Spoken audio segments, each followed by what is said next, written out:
quick rundown on the modifications and customizations that I've done to my Honda CRF 250L. So this one is actually a 10th month 2017, even though I bought it in March 2019. I didn't know my dealer was delivering me a bike that was almost a year and a half old until after I started messing with it. But anyway, so it's part of the 2017 to 2020 range. So it's basically the road bike engine in a trail bike body. So the service schedule is all changes every 12,000 Ks, but on this journey, I do it every 5,000. Back home, I do it sooner. So these are all the modifications that I've done.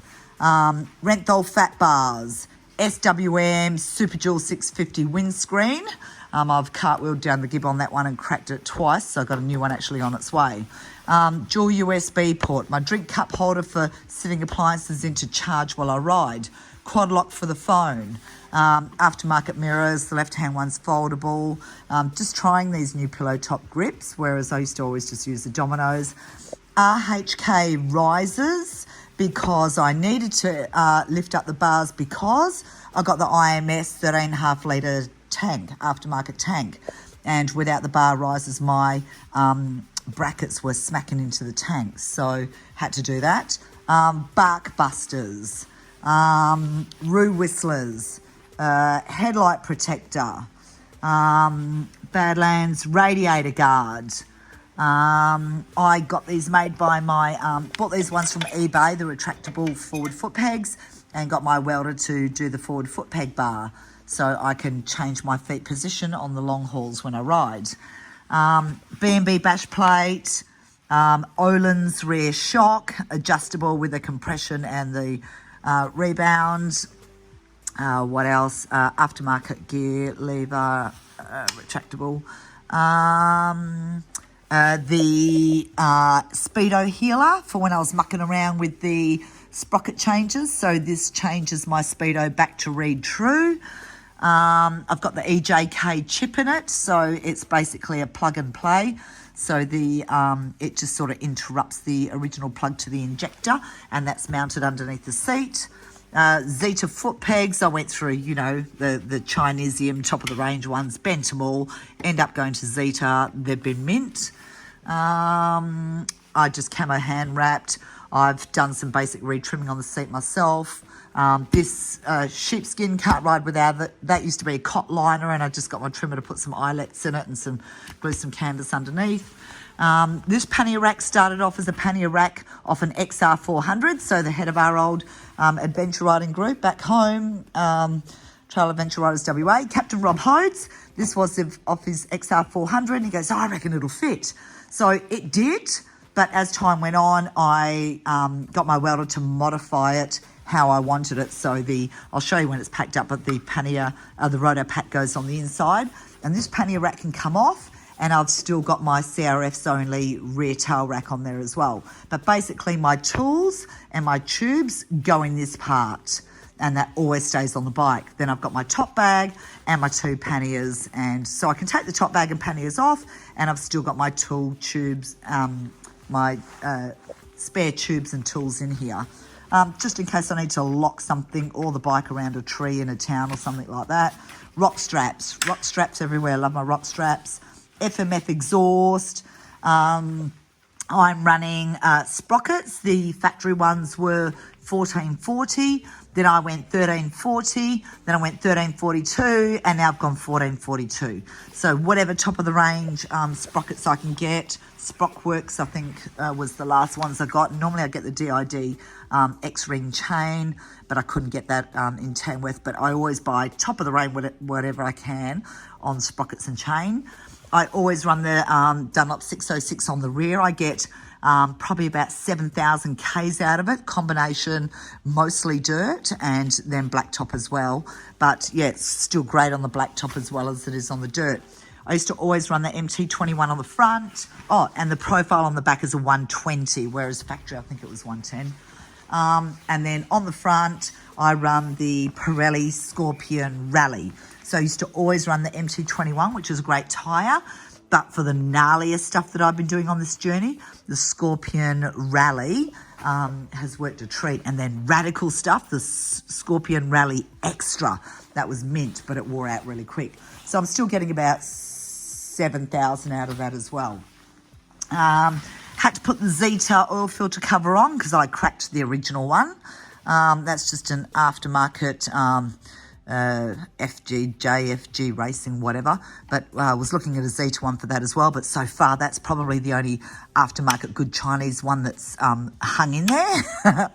Zeta pegs. I also did the Zeta foldable levers, shorty ones, brake and clutch. Oh, and the airbox, I'm running the Uni filter, and I carry spare sleeve as well. So I've also ripped out the snorkel and drilled 10 8mm holes in the top of the box, none on the side of the box because I've often been in water this deep, but I kind of know I can't go any deeper than that in water because I've ripped my snorkel out.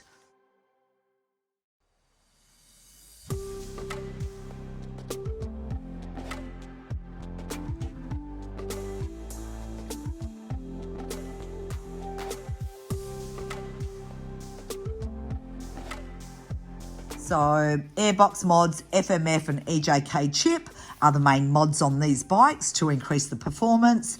And then I've got the Öhlins rear shock. And the front I've had white Full Force Racing components. Worked some magic on the forks because the forks are non-adjustable on the CRF 250L and they don't even have air bleeder valves. So yeah, these have had to have quite a bit of work done on them to kind of make it still rideable, but it's still a little bit difficult. It's still, the front end's still a bit too light, not enough sort of weight on it. They're just, you know, it's kind of, this bike was never meant to be a long haul adventure bike. So between the IMS tank and the 7.5 litre roto pack and the 8 litre adventure fuel bag, I've got a maximum 725 kilometre range. So even with an EJK chip, which used to fuel a little bit more, it does 4 litres per 100. So yeah, I've got a 725 kilometre range if I need to without topping up fuel. So that's my backup 8 litre adventure fuel bladder with its own little pouring spout in there as well. And so I got that from Adventure Moto. So that gives me an extra 200 kilometres range. So if I'm doing the desert or going full remote, I'll fill this up. And then as soon as my main IMS tank has run down its 8 litres, I'll empty the fuel out of this bladder into the main tank to take the weight off the back. But otherwise, that just clips onto the back of the top bag.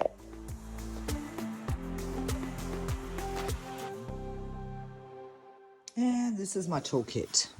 So it's just a, you know, Woolworths lunchbox thing. Couple of tapes, and I put my globes inside the tapes and just tape the ends of it to protect the globes. Honda Loctite, my blade fuses and glass fuses, zip ties, 24 and 19 tyre levers with the sockets on the end. This was great, this T-bar, interchangeable T-bar, that's a cracker. That was from the States. This is awesome from Bunnings, so that just goes into the end, but that's all my screwdriver and Allen keys. And it's a ratchet one as well, so the handle can go straighter on a 90 if you need leverage. So that was Bunnings, that was the best tool ever. And then my normal range of spanners for my front axle, the 14mm hex, a blade, spark plug removing tool. That's a top bracket for my centre stand from BF Fab to jack the bike up. So puncture repairs in there and glues, several glues for puncture repair and a super glue. That's like that JB Weld, the metal putty, which is fantastic. I've tested that out and actually works. This is 1/4 inch, 1/2 inch, 3/4 inch. So I can use that for a multiple of tools. The Allen keys that I needed, just another smaller screwdriver. Multi-grips, spare nuts and bolts, various stuff. And I have been carrying a lever and gear change, but you know what? I actually don't need those. Normally I carry them as I've been carrying them all around as spares, but I actually don't need them because my Bike Buster protects my levers. And spare sprocket, that's the OEM sprocket, that's actually hasn't got that much wear on it, so I'm still going to keep that one as a spare just in case. And yeah, just a big radiator hose style clamp for in case I need to clamp some metal to the frame if I bust up a frame, and you can use that to wrap around and tighten up. Some tough wire, spare little tyre gauge in case my compressor one shits itself. Spare breather for the tank, same again, and that's a bit of spare breather hose and a bit of insulation hose. So basically that is it, and that's all I've needed so far. Haven't found myself short of anything yet. Oh, my BF Fabs on Facebook, BF Fab, Brad, he makes these. That's my centre stand, so actually I'll leave that up because I've got to put my chain lube on. So you've seen me change my tyre using that, you've seen me stabilise my bike using that, you've seen me put chain lube on my bike using that. And this is basically the rotor pack and panniers all packed up, ready to go. So just waiting for the top bag. There's my little table as well. And that's it. That's with the luggage. 2 rock straps secured, not moving anywhere. And then depending on if I'm doing gnarly trails, I sit it further back, or if I'm doing long stretches of highway, I sit it forward and use it as a backrest and have my feet on the forward foot pegs. Woohoo! That's it. Done. Ready to go.